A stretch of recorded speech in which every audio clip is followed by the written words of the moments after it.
So as all of you know that I come from education background. जैसे आप सबको पता है कि मैं एजुकेशन बैकग्राउंड से हूँ. So let's have a revision. Revision करते हैं. So we'll just recall all the points which we have heard last Sunday. हम उन सारे पॉइंट्स को याद करेंगे जो हमने लास्ट संडे देखा था. There are few people I can see who were not there last Sunday. कुछ लोग हैं जो लास्ट संडे यहाँ नहीं थे. So it would be a revision for them also. They will listen to the sermon which we have learned last Sunday. वो लोग इन points को देख लेंगे जो लास्ट संडे डिस्कस हुआ था. So anybody, what was the sermon? What was the topic of the sermon? So we learned that how many shoulders we have, and is it enough to carry the burden which we are having? हमने देखा था कि हमने सवाल देखा था कि कितने कंधे हैं हमारे पास और क्या वो कंधे काफी हैं. We have heard about it that 21 people fought against 10,000 and they won. और हमने देखा था कैसे 21 लोग 10,000 लोगों के अगेंस्ट लड़े थे. So the punchline which stayed with me was that burdens are for brothers. और जो बात मेरे साथ रह गई थी वो थी कि जो बोझ है वो भाइयों के लिए है. Are we on the same page? Are we on the same page that burden is for brothers? क्या आप सब इस बात से सहमत हैं कि जो बोझ है वो भाइयों के लिए है? If you are not brother to somebody, you will not be able to share the burden. अगर आप किसी के भाई नहीं हैं तो आप उसका बोझ उठा नहीं पाएंगे. Because you will not be willing to do it. क्योंकि आपके अंदर वो इच्छा नहीं होगी. But if you are a brother, you will not allow your brother or sister to stay in that pain, in that burden. पर अगर आप भाई हैं तो आप अपने भाई या बहन को उस बोझ में रहने नहीं देंगे. We also learned that there is a difference between weight and burden. और हमने देखा था कि वेट में और बर्डन में डिफरेंस है. Weight is something which we carry on a daily basis. Everybody has a weight to carry. हमने देखा था जो वेट है वो हम हर दिन प्रतिदिन उठाते हैं और सबको उठाना है. But burden is something which crushes you down. पर बोझ वो है जो आपको दबाता है, क्रश करता है. And this is a situation where brother or sister, as we are brother and sister in Christ, we need to step in. और ये वो समय होता है जब हमें एक मसीह भाई बहन के तौर पे वहाँ पे शामिल होना है. So because I was translating to him, क्योंकि मैं इनका अनुवाद कर रही थी, as he is doing for me today. जैसा मैं इनके लिए कर रहा हूँ. So one statement stayed with me. एक बात मेरे साथ रह गई. And that statement was, और वो जो बात थी, that our growth must have corporate effect. कि जो हमारा बढ़ना है उसका एक सामूहिक असर होना चाहिए. That statement stayed with me, and it the complete week I was with that statement. और वो बात मेरे साथ रह गई. पूरे सप्ताह मैं उस पर मनन करती रही.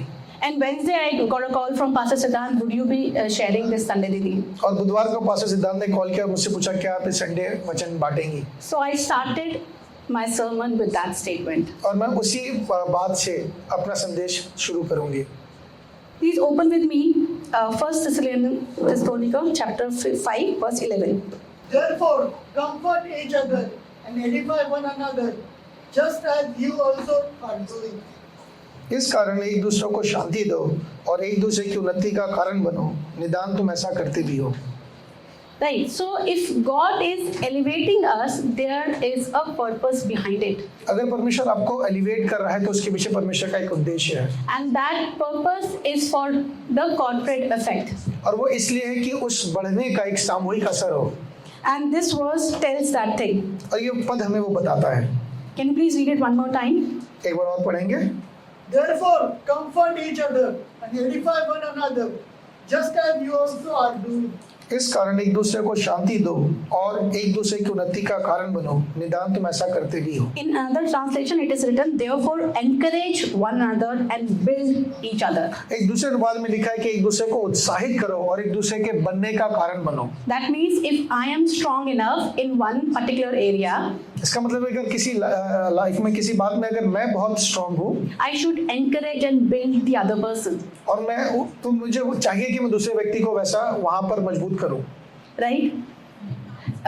If I ask Satyansh to lift this box, it would be difficult for him, right? अगर मैं सत्यांश से कहूँ कि उठाए तो उसके लिए मुश्किल होगा. And if I ask Hoshi to help him to lift this burden, will it be a justified help? क्या अगर होशी से उम्मीद की जाए कि वो सत्यांश की इसमें मदद करे तो क्या वो सही बात होगी? We all know Hoshi. हम सब होशी को जानते हैं. And we know Satyansh build also. हम सत्यांश का भी So if I extend a help of Hoshi to him to lift this burden, will it be justified? क्या अगर मैं होशी से उम्मीद करूं कि वो सत्यांश की मदद इसको उठाने में करे तो क्या ये सही होगा? Yes or no? But if I ask Hoshi to help Satyansh to write songs, will it be justified? पर क्या मैं होशी से कहूँ कि अगर वो सत्यांश की मदद गाने लिखने में करे तो क्या वो सही होगा? Because she is writing songs, क्योंकि वो गाने लिखती है। right? So because this is the area she is strong, she can help in that particular area. But as a physically, she is not that fit to help in this particular thing, right? तो चूंकि होशी इस क्षेत्र में मजबूत है तो वो उसमें सत्यांश की मदद कर पाएगी, पर यहाँ उसके लिए कुछ करना मुश्किल होगा। What I'm trying to say that God has blessed us in one particular area. हम जानते हैं कि परमेश्वर ने एक जीवन के क्षेत्र में हमें ठीक किया है, मजबूत बनाया है।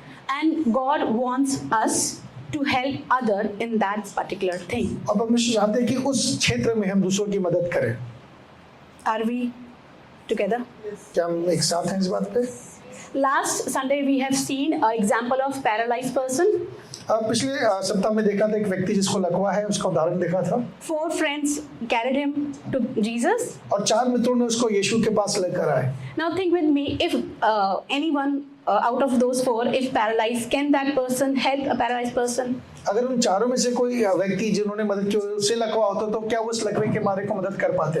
That means you need to be physically fit if you want to help somebody in carrying the burden physically. अगर आपको शारीरिक तौर पे किसी की मदद करनी है तो जरूरी कि आप भी शारीरिक तौर पे मजबूत हों। You can take it as a part B sermon of last Sunday. आप उसे पिछले सरमन का एक पार्ट भी समझ सकते हैं। Right? And we heard about that first century people, they used to sell their properties and help other.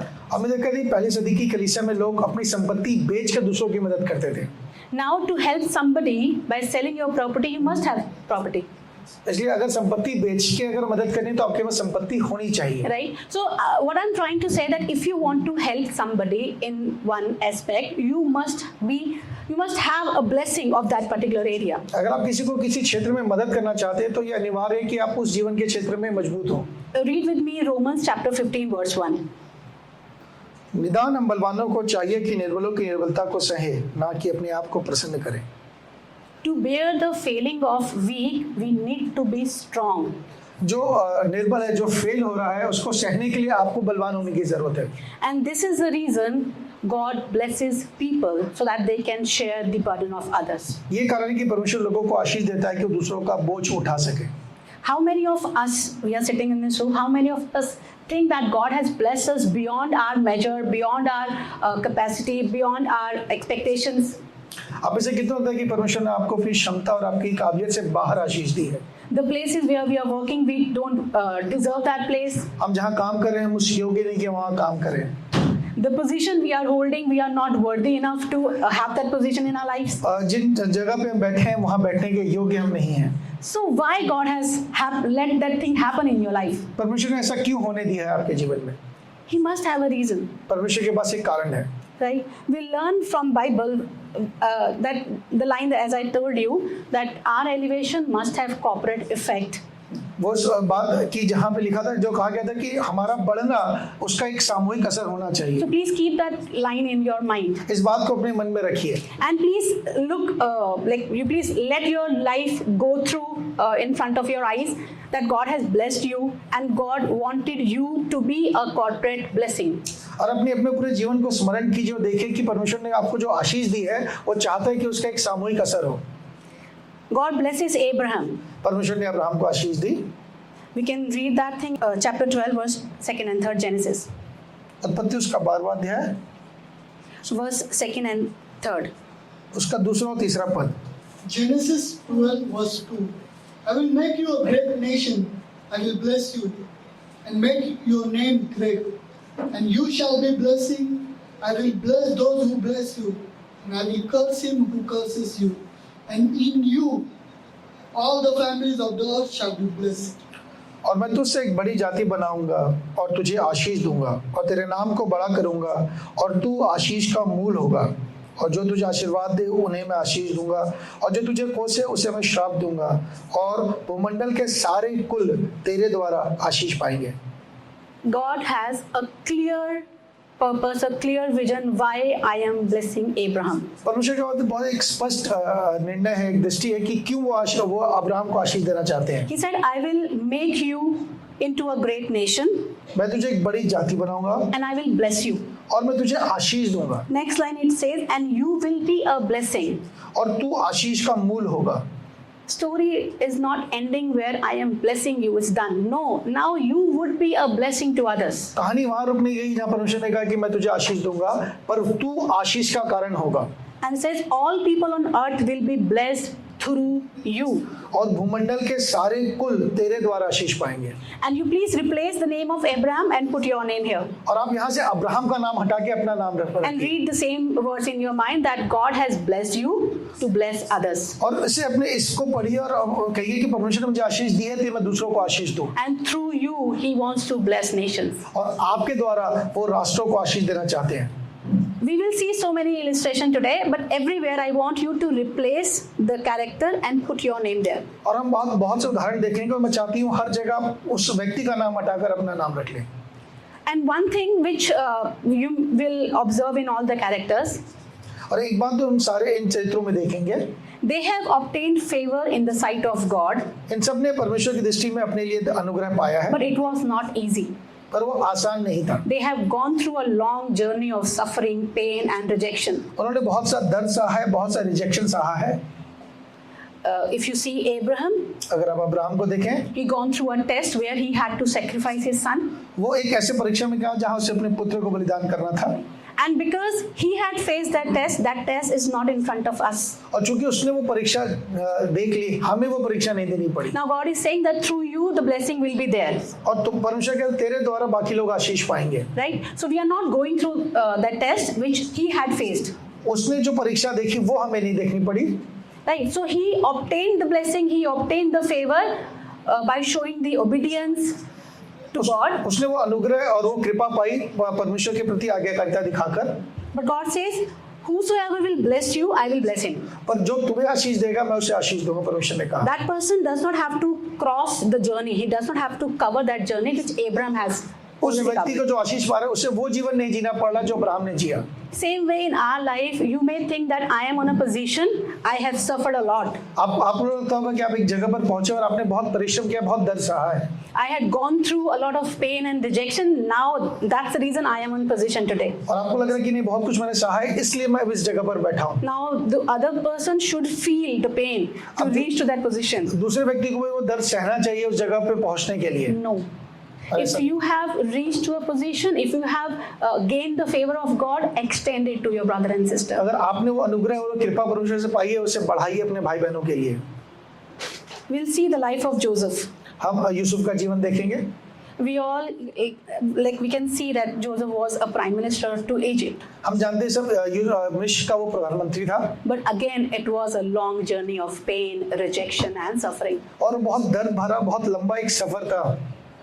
And because of that, in that journey, he was obedient and loyal to Lord. और उस पूरी अपने सफर में वो परमेश्वर के प्रति आज्ञाकारी बना रहा। He obtained the favor and the blessings. उसने परमेश्वर का वो फेवर पाया और वो अनुग्रह पाया। And through him, the entire Egypt and his family received the blessing. और उसके द्वारा पूरे इजिप्ट ने, पूरे मिस्र ने और उसके परिवार ने अनुग्रह को पाया। We know the story of Joseph, right? हम यूसुफ की कहानी को जानते हैं। His brother sold him into slavery. उसके भाइयों ने उसे दासत्व में बेच दिया। How painful it was. और कितना दर्द भरा था। And after that, like we all know that he went into the allegation came on him. और फिर वो उस पे वो आरोप भी लगा। He was in prison for a long time. वो बहुत लंबे समय तक जेल में रहा। So again, there was a journey. आप देखेंगे कि लंबा सफर है। So everybody is sitting here who like somehow feel that we are successful, we are on position. यहाँ पे जितने लोग बैठे जिनको लगता है कि आप सफल हैं और आपने एक जगह प्राप्त किया है, They can relate with this story that they have seen pain in their lives. वो इस बात से अपने को जोड़ के देख सकेंगे कि हाँ हमने कैसे इस जगह को पाया है। But now because they have gained that position, now they are on that position, they can extend the help to others without letting them feel the pain. But आप जिस जगह पे पहुंचे आप वो अपना वो पोजीशन से जो बेनिफिट है दूसरों को दे सकते हैं बिना उस दर्द को उनको दिए हुए। Right? The next example is of Esther. जो दूसरा उदाहरण है वो एस्तर का है। Esther was a Jewish woman. Esther वो एक यहूदी लड़की थी। We'll read Esther chapter 2 verse 5. उसका एस्तर से दूसरा अध्याय उसका 5वां पद। Esther 2:5.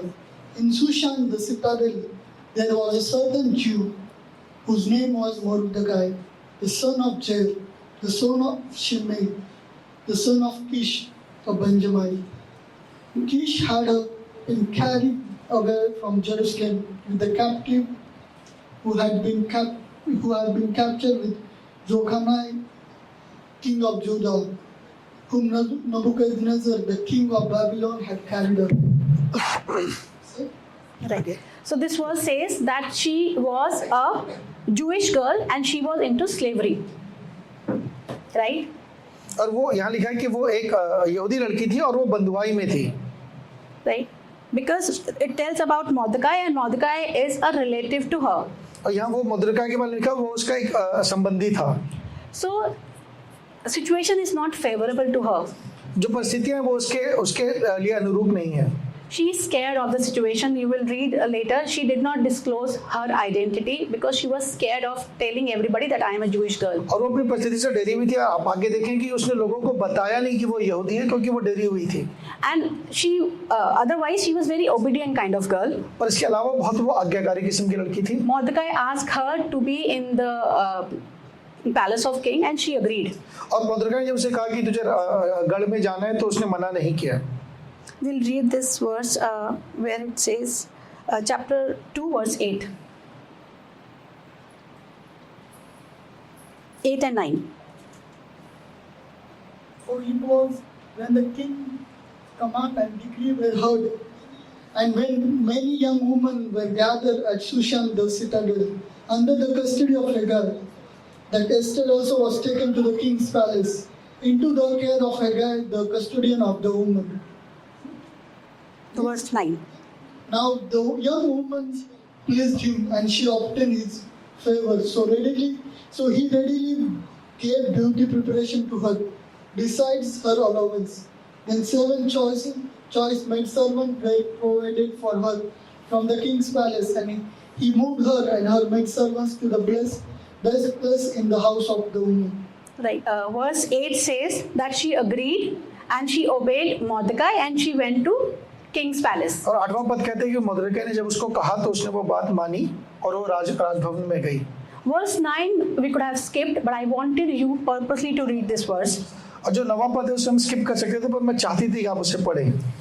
It was mentioned that Haggai was very impressed with Esther and treated her kindly. वहाँ लिखा जो हैगे जो रखवाला था स्त्रियों का, उसको वो बहुत अच्छी लगी और उसने उसको फेवर दिया. She was just one of the many. वो बहुतों में से एक थी. But she obtained the favor of Haggai. और उसे हग्गाई का फेवर मिला. Why I want you to read this verse? मैं क्यों चाहती हूँ इस पद को पढ़ें? Because when God has a purpose with you, with your life, you obtain the favor from people as well. जब परमेश्वर का आपके जीवन में उद्देश्य होता है तो लोगों से आपको फेवर मिलता है. In many of the girls who were there, she opted the favor of God. वहाँ बहुत सी और लड़कियां थी, युवतियां थी, पर उनमें इसको फेवर मिला.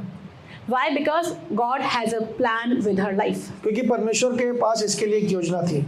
I want to share my testimony with you. You all have heard it many times, but today again I want to tell that story to you. मैं अपनी गवाही बांटना चाहूँगा. ऐसे आपने बहुत बार सुना है, पर मैं दोबारा बताना चाहूँगी. Long back in 2004 when I joined call center, 2004 में जब मैंने कॉल सेंटर ज्वाइन किया, I was not able to speak in English. Even framing one sentence was difficult for me. और मेरे लिए एक वाक्य इंग्लिश में बोल पाना बहुत मुश्किल था. And it was very difficult for me to go there where everybody is sitting are like masters of this language. और वहाँ पे मैं उन लोगों के बीच जाके बात नहीं कर पाती थी, जो सारे लोग बहुत पारंगत थे. And I used to stay quiet. और मैं वहाँ चुप रहती थी. But my job was making calls, so I had to do it. पर वहाँ मेरा काम कॉल करना था, इसलिए मैं मना नहीं कर सकता. So on the very first day they got this information, like they got it that I am not able to speak in English.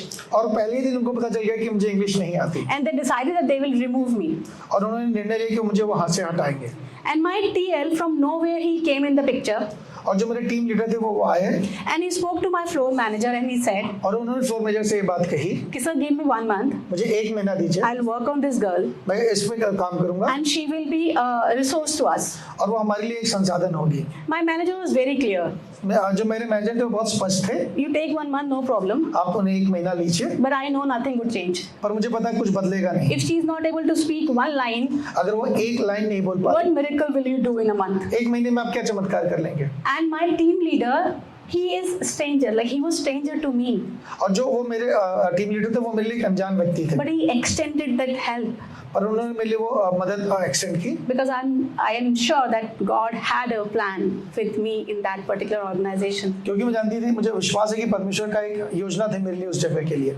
And in a month, he worked with me. He asked me to batch few calls, and later sooner I started working on it, and after a month I was in position to make calls. और उन्होंने मेरी मदद की, उन्होंने मुझे बीच में जो call और चलती थी उसे सुनने के लिए मुझे उन्होंने मजबूर किया, वैसे मेरे लिए उपाय किया, और 1 महीने बाद मैं तैयार हो गई।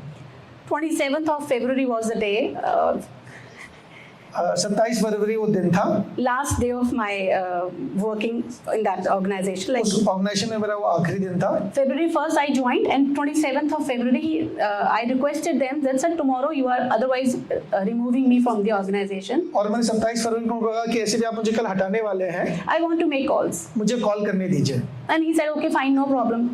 उन्होंने कहा ठीक है, कर लो। And it was, as I already mentioned, it was Canada's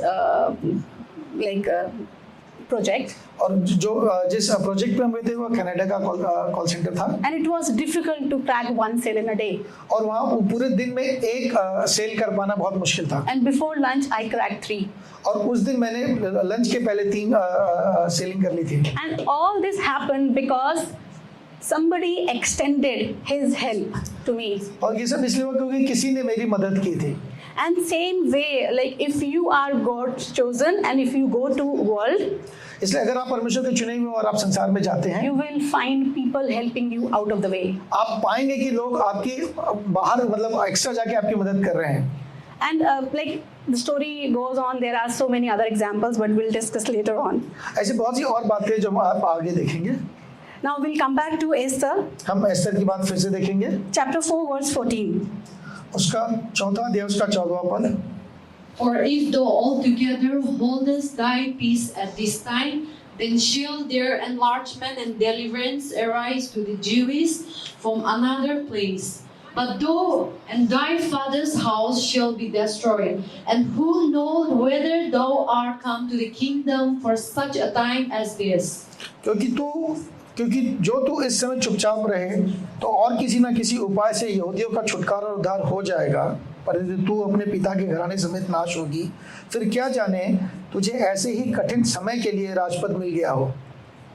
Mordecai is saying this thing to Esther. मॉर्देकाई ये बात एस्तर को कह रहे हैं, And please underline this words in your Bible. He says, and who knows whether you have come to the kingdom for such a time. और वो इस बात को अपने बाइबल में अंडरलाइन जहाँ लिखा है, फिर क्या जाने ऐसे ही कठिन समय के लिए तुझे राजपद मिला हो। Now read this verse in your situation. अब इस बात को अपनी सिचुएशन में पढ़िए। Who knows क्या पता that the position you are holding is for such a time. आपको जो जगह मिली है वो इसी समय के लिए मिली है। You are into business, अगर आप व्यवसाय में हैं, you are in political like official अगर आप राजनीतिक तौर पे बहुत इन्फ्लुएंशियल हैं, and if you are any position where you can help others, और आप ऐसी किसी भी जगह पे दूसरों की मदद कर सकते हैं, maybe you are there so that you can extend the help. वो आप इसीलिए ताकि आप वहाँ दूसरों की मदद कर सके। Now she understood this point. और एस्तर ने इस बात को समझा, And we have read this thing that she was very scared and she did not tell her nationality and identity to anybody. और आपने देखा है कि उसने अपनी पहचान वो किस जाति की है, किस राज की है, उसने वो बताया नहीं था। But now she is confident enough to speak to the king. पर अब उसको उसमें विश्वास है कि वो राजा से बात कर सके। If we read verse 15 and 16, अगर हम 15वां और 16वां पद देखेंगे, Then Esther told them to reply to Mordecai, Go gather all the Jews who are present in Shushan and fast for me. Neither eat nor drink for 3 days, night or day. My maids and I will fast likewise, and so I will go to the king, which is against the law. And if I perish, I perish. और तब एस्तर ने मॉर्देकाई के पास ये कहला भेजा कि तू जाकर शूशन में सब यहूदियों को इकट्ठा कर और तुम सब मिलकर मेरे निमित्त उपवास करो। 3 दिन रात कुछ ना खाओ ना कुछ पियो, और मैं भी अपने सहेलियों सहित उसी रीति से उपवास करूंगी, और ऐसी ही दशा में मैं नियम के विरुद्ध राजा के पास भीतर जाऊंगी, और यदि नाश हो गई तो हो गई। she knew that going to king is against the law. उसे पता था राजा के पास जाना नियम के विरुद्ध था। king has already declared that nobody should come to me. That was a decree from the king's side. और राजा ने ये बात पहले ही घोषणा कर रखी थी कि कोई भी राजा के पास नहीं आएगा, So going to him is putting your life in death और उसके actually. पास जाना अपना जीवन संकट में डालने के समान था। But she decided that I will go. पर उसने निर्णय लिया मैं जाऊंगी, And she prepares a banquet और उसने एक बैंक्वेट की तैयारी की, and she requested king to please invite Haman also. और उसने वहां पे उसको राजा से निवेदन किया कि वो हमान को भी बुलाए। So we'll like skip those verses and we'll read chapter 7 verse 3 only. Then Queen Esther answered and said, If I have found favor in your sight, O king, and if it pleases the king, let my life be given me at my petition, and my people at my request. For we have been sold, my people and I, to be destroyed, to be killed, and to be annihilated. Had we been sold as male and female slaves, I would have held my tongue, although the enemy could never compensate for the king's loss. Esther रानी ने उत्तर दिया, हे राजा, यदि तुम मुझसे प्रसन्न है और राजा को यह स्वीकार हो तो मेरे निवेदन से मुझे और मेरे मांगने से मेरे लोगों को प्राणदान मिले, क्योंकि मैं और मेरी जाति के लोग बेच डाले गए हैं और हम सब विध्वंस और नाश किए जाने वाले हैं। यदि हम केवल दास दासी होने के लिए बेच डाले जाते तो मैं चुप रहती, चाहे उस दशा में वह विरोधी राजा की हानि भर ना सकता। Now the queen Esther is mentioning that I am from a different nationality. और अब यहाँ पे एस्तर बता रही है कि वो दूसरे राष्ट्र की है, Boldly she is saying that my life and my people's life are in danger. और वो निर्भय होकर इस बात को बता रही है कि वो उसके लोगों का जीवन संकट में है। Without thinking what would be the consequences for this thing. बिना परिणाम सोचे वो इस बात को अब कर रही है, But because she is on that position, पर चूंकि वो इस जगह पर है, she knew that king loves her. उसे पता है राजा उससे प्रेम करता है, She took that stand for her people. और उसने अपने लोगों के लिए एक स्टैंड लिया है। And we knew the story and और हमें ये कहानी पता है, they all got saved. परमेश्वर ने सबको बचाया। So my point is, when you are on a position, पर मेरा ये है कि जब आप किसी जगह पे एक पोजीशन पे होते हैं, you are running a company, आप कोई कंपनी रन कर रहे हैं, you have power to take decisions, आपके पास निर्णय लेने की सामर्थ्य you है, have power to hire or fire. आपके पास लोगों को रखने या हटाने का सामर्थ्य है, Be very intentional. वहाँ पे बहुत इंटेंशनल होने की जरूरत है। Try to extend help to needy. जिसकी जरूरत है उसकी मदद के लिए अपने आप को आगे बढ़ाइए। If you are strong physically, अगर आप शारीरिक तौर पे मजबूत हैं, help physically. फिजिकली लोगों की मदद कीजिए। If God has blessed you financially, अगर परमेश्वर ने आपको पैसे संपत्ति से अच्छा किया है, extend your help in financial ways. Financially लोगों की मदद कीजिए। If you are a person who spend time in prayers, अगर आप प्रार्थना में समय बिताते हैं, help to share the burden in prayers. प्रार्थना में दूसरों का बोझ उठाइए। So I think everybody can see himself or herself in one or the other role. कहीं ना कहीं आप अपने आप को इन चीजों में देख पाते हैं। David was a worshipper, we all know. और जो दाऊद था वो एक वर्शिपर था, God was very pleased with him, परमेश्वर उससे बहुत प्रसन्न थे, but God elevated him as a king. पर परमेश्वर ने उसे एक राजा बनाया, There was a purpose. उसका एक उद्देश्य था। We know the story of David also, हमें दाऊद की कहानी पता है, the kind of struggle he has faced. जिस किस्म की लड़ाई, जिस तरह से प्रॉब्लम्स उसने देखे। We'll read 1 Samuel chapter 16 verse 1. Now the Lord said to Samuel, How long will you mourn for Saul, seeing I have rejected him from reigning over Israel? Fill your horn with oil and go. I am sending you to Jesse the Bethlehemite, for I have provided myself a king among his sons. तब यहोवा ने शमूएल से कहा, मैंने शाऊल को Israel के राज्य करने के लिए तुझ जाना है, और तू कब तक उसके विषय विलाप करता रहेगा? अपने सींग में तेल भर के चल, मैं तुझे बेतलहमी यिशै के पास भेजता हूँ, क्योंकि मैंने उसके पुत्रों में से एक को राजा होने के लिए चुना है। So this is the time when David got anointed. ये वो समय जब दाऊद का अभिषेक हुआ, And Bible says he was somewhere 16 or 17, like he was very young at that time. ये वो समय था, वो बिल्कुल लड़का ही था, बहुत जवान था वो। So you can imagine he must be 16 or 17 years वो old. 16-17 साल का रहा होगा। But when he became king, he जब was 33, if I'm not wrong. 30 something 30. और वो जब राजा बना वो 30 साल के था। So a long journey. एक लंबा सफर है। where he has faced pain, again betrayal. जहाँ उसने दर्द सहा, विश्वासघात सहा, But the journey, when he fulfilled that the path God has kept in front of him, the journey was completed. जब वो रास्ता जो परमेश्वर ने सामने रखा था और जब वो सफर उसने पूरा किया He became king. और जब वो राजा बना, He did not lose even one battle. उसने एक भी लड़ाई हारी नहीं। He was the reason for peace and prosperity in Israel. वो इज़राइल में शांति का और संपन्नता का कारण बना। God was otherwise happy with him. परमेश्वर उससे ऐसे भी खुश थे। He was a worshipper. वो एक आराधक था। He was pleasing God's heart. वो परमेश्वर के हृदय को प्रसन्न कर रहा But था। God elevated him पर परमेश्वर ने उसे ऊंचे पे उठाया, as a king एक राजा बनाया, so that the peace and prosperity comes in Israel. ताकि इज़राइल में संपन्नता आए और शांति आए। And you please think about yourself why God has given you what you have today. और आप सोचिए जो कुछ परमेश्वर ने आपको दिया है उसका क्या कारण है, Where we can use it, how we can help to build other people's life. कैसे आप उसको दूसरों को बनाने के लिए इस्तेमाल कर सकते हैं। We have heard about Daniel. Last Sunday, Pastor Siddhant taught us from the book of Daniel. हमने पिछले दिनों डैनियल की बात से पास्टर सिद्धांत ने हमें सिखाया। A book of revelation, exactly the revelation preached by Daniel. वो प्रकाशन जो दानियल के द्वारा बताया गया।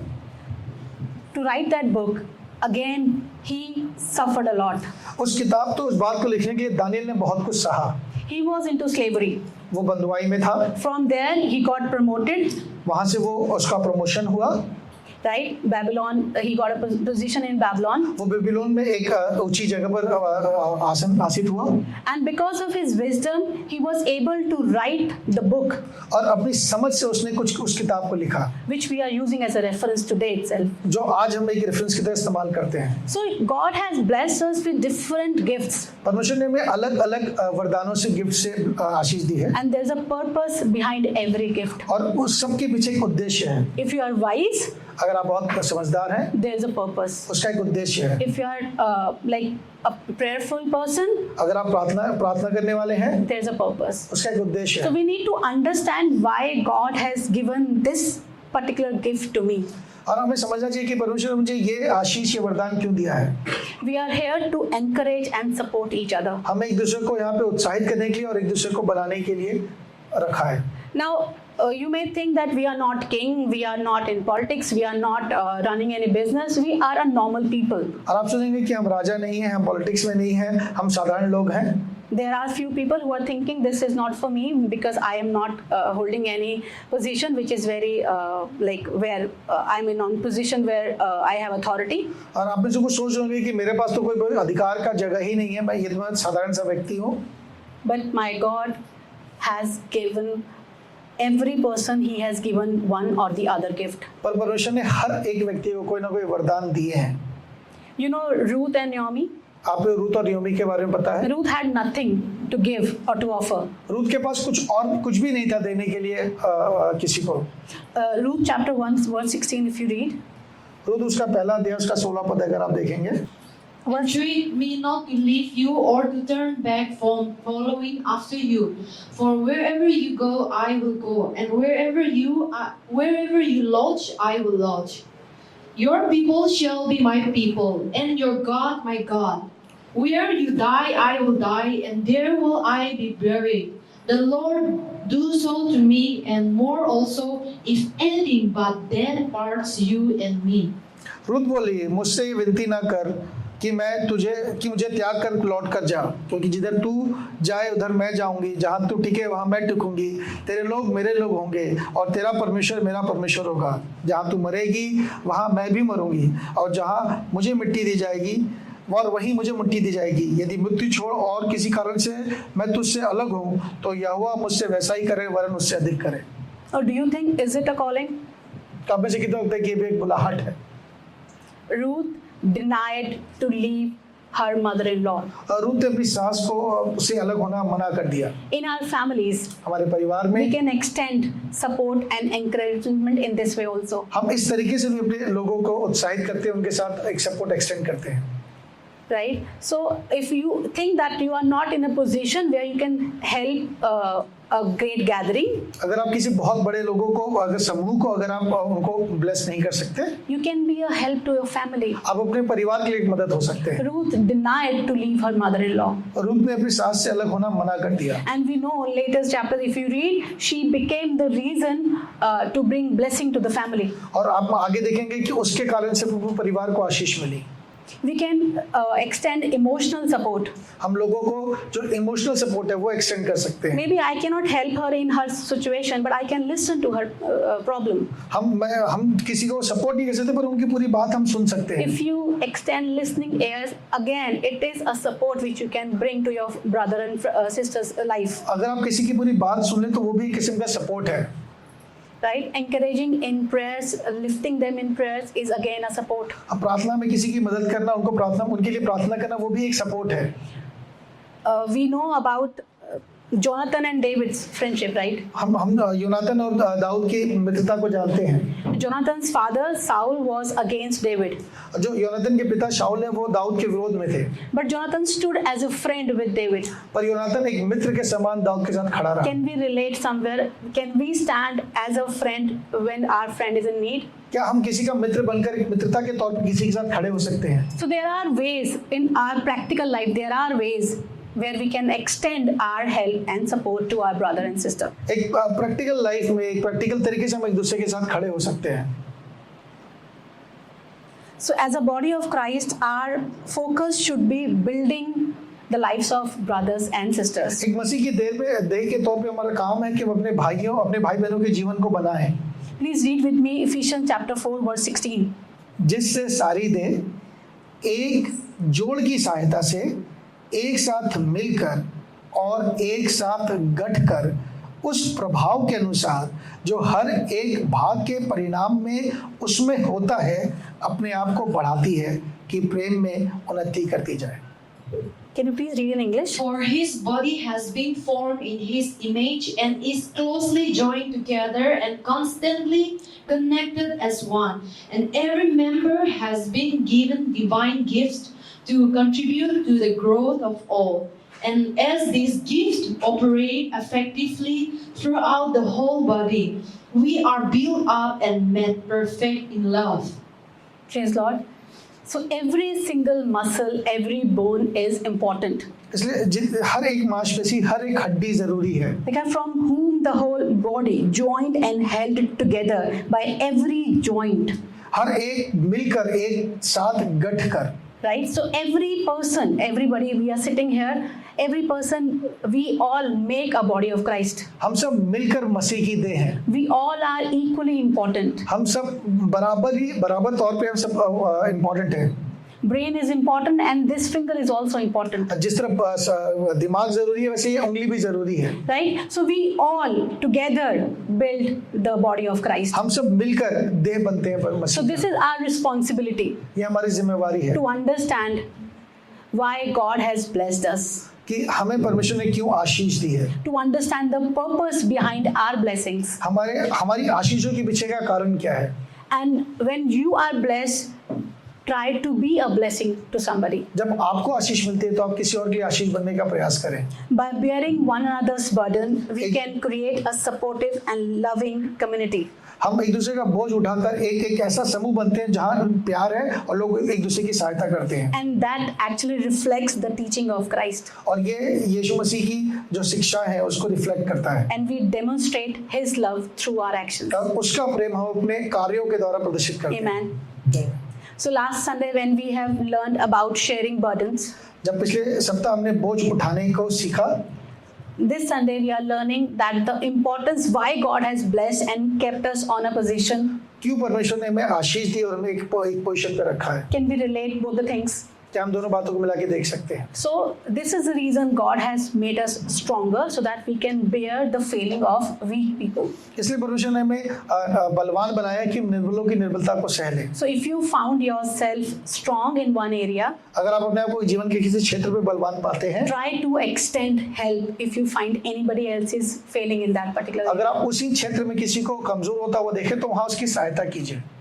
Whether it's financial, क्या वो फाइनेंशियली हो, in prayers, वो प्रार्थना में हो, with your wisdom, अपनी बुद्धि से हो, encouragement words, वो उत्साहित करने से हो, physically available, शारीरिक तौर पे उपस्थित it होकर हो, can be anything. वो कुछ भी हो सकता है। So if you think that I am strong enough in this area and I can extend my help, please be there. अगर आपको लगता है कि जीवन के एक क्षेत्र में आप बहुत स्ट्रांग हैं, तो वहाँ पे उसी जगह पे दूसरों की मदद कीजिए। The way God has given His life to us. जिस तरह परमेश्वर ने अपना जीवन दिया है, Jesus Christ, like He was a man of prayer. वो एक प्रार्थना का जीवन था उनका। He did not keep that thing with us. उन्होंने सिर्फ वो बात अपने लिए नहीं रखी, He prayed for people. उन्होंने लोगों के लिए प्रार्थना की, He healed many people. उन्होंने बहुत से लोगों को चंगा He किया, has given His body and blood for us. उन्होंने अपना जो जीव, अपना देह और अपना रक्त हमारे लिए दिया है। So He did not keep the things which He was blessed with. जिन चीजों से उन्हें आशीष मिली, उन्होंने सिर्फ अपने लिए नहीं रखा, He extended that thing. उन्होंने इन चीजों को दूसरों के लिए बढ़ाया। So today when we partake in His body and blood, जब हम उसके देह में और उसके रक्त के भागीदार होते हैं, please keep in your mind that you are there to support others. स्मरण कीजिए कि आपको दूसरों की मदद करनी है। When you are receiving the support of Christ, जब आपको मसीह का सपोर्ट मिल रहा है, when you are getting His body and blood, जब आप उसकी देह और उसके रक्त के भागीदार होते हैं, when you are becoming one body with Him, जब आप उसके साथ एक देह होते हैं, be a part of the body, the entire body of Christ. उस पूरे मसीह के देह के भागीदार बनिए। Because of you, somebody should be blessed. आपकी वजह से किसी और को आशीष मिलनी चाहिए, Because of you, smile should come on somebody's face. किसी और के चेहरे पे मुस्कुराहट आनी चाहिए। Somebody can stand and say, because of that person's help or wisdom or word of encouragement, I'm standing here and giving the कोई testimony. खड़े होकर इस बात को कहे कि आपकी वजह, किसी और की आपकी वजह से आज वो खड़ा होकर इस बात की गवाही दे रहा है। And when Pastor is not there, physically Pastor Joshua is not here, जब आज जोशु भैया यहाँ पर हमारे शारीरिक तौर पे हमारे साथ नहीं है, it's our responsibility to share the burden with one another. ये हमारी जिम्मेदारी है, हम एक दूसरे का वजन उठाएं। Come to church. कलीसिया आए, Ask Pastor Siddhant where I can be used. पास सिद्धांत से पूछे मैं कहाँ किसी के लिए उपयोगी हो सकता हूँ। God bless you all. परमेश्वर आपको आशीष दे।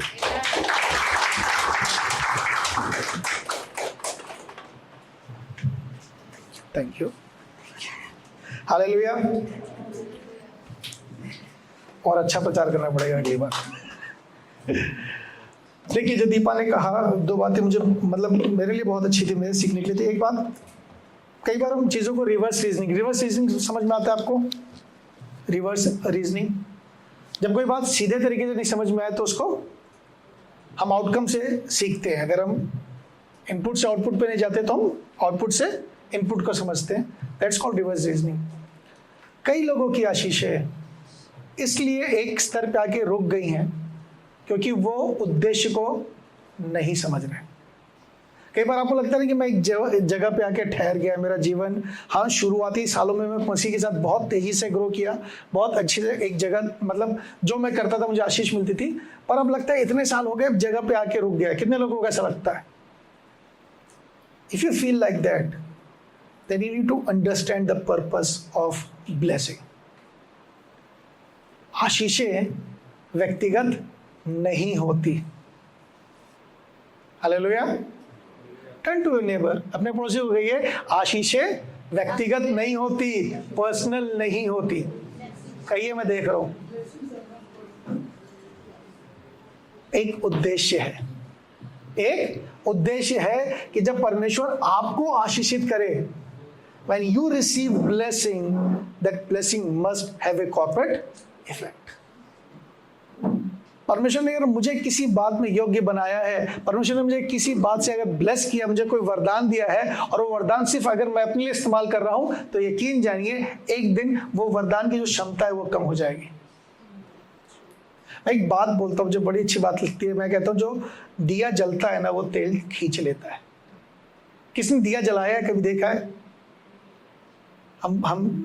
मैं बिहार से आता हूँ, हमारे गांव में बहुत बाद लाइट आई, तो वहाँ पे हम मिट्टी के दिल किसी छोटे शीशी में रख के, मिट्टी का तेल जगह में डिबरी कहते थे हमारे यहाँ, तो कोई उसमें जाके थोड़ी थोड़ी देर बाद तेल डालता नहीं था। जब वो जलता था तो वो तेल खींच लेता था। और नए नियम में, वचन में तेल पवित्र आत्मा को दर्शाता है। जब आप जलने लगेंगे ना, जब आप जलने लगेंगे, आप तेल खींच लेंगे। बहुत से लोग दूसरों के लिए जलना नहीं चाहते। मैं, मेरा परिवार, मेरे लोग, बस मैं कलीसिया भी जाऊं, परमेश्वर अपने लिए जाऊं। आपको कह रहा हूं, आप एक स्तर पे आके रुक जाएंगे। पर जिस दिन आपने मसीह का स्वभाव समझ लिया, बहुत से लोग ना मसीह की जो क्षमता है उसको पाना चाहते हैं, राइट? जो प्रॉमिसेस है, जो कुछ यीशु मसीह ने अटेन किया है, हमारे लिए अवेलेबल किया, सब उसे पाना चाहते हैं। आपको बताऊं, सबसे पहले अगर आपको मसीह से जो कुछ मसीह ने प्राप्त किया है वो चाहिए, तो आपको पहले मसीह का चरित्र प्राप्त करना होगा। और उसने अपने लिए कुछ भी नहीं रख छोड़ा। Just close your eyes and say, Lord yes, I want to be like you. मुझे अपने जैसा बना, कुछ भी मैं अपने लिए ना रखूं। जिस दिन ये बात आपके मन में बस गई ना, जिस दिन ये मर्म आपको समझ में आता, the day you understand the essence of Christianity, trust me, every blessing will come after you. Every blessing whatsoever will come after you. But for that, you need to have the mind of Christ. You need to understand how this works. Blessing is not personal. अगर आप इस बात को आज कहते हैं, प्रभु yes I have understood this, मैंने इस बात को समझ लिया परमेश्वर, हाँ मुझे बदलना पड़ेगा, मुझे अपना मन नया करना पड़ेगा, क्योंकि जब भी आशीष की बात आती है मैं सबसे पहले अपने लिए ढूंढता हूं। प्रार्थना कीजिए अपने लिए आज। अब्राहम को परमेश्वर ने आशीष दी, वो पहला व्यक्ति है जिसके लिए वचन कहता है, दीपा ने बताया, वो पहला व्यक्ति है जिसको आशीष की बात हुई। पर उसको आशीष मानी इसलिए दी ताकि वो दूसरों के लिए आशीष बने। कब पिछली बार आपने आशीष इसलिए मांगी कि आप दूसरों के लिए आशीष बने? बताइए। एक सवाल पूछता हूं कि लास्ट टाइम या कभी भी आपने आशीष इसलिए मांगी कि आप दूसरों के लिए आशीष बने? हम जब भी मांगते हैं अपने लिए मांगते हैं, पर वैसे में मसीह की व्यवस्था पूरी नहीं होती है। उसी गलेशियंस में आगे लिखा है, सारी व्यवस्था एक बात में पूरी हो जाती है कि तू अपने पड़ोसी को अपने समान प्रेम कर। सारी व्यवस्था एक बात में पूरी हो जाती है कि तू अपने भाई को अपने समान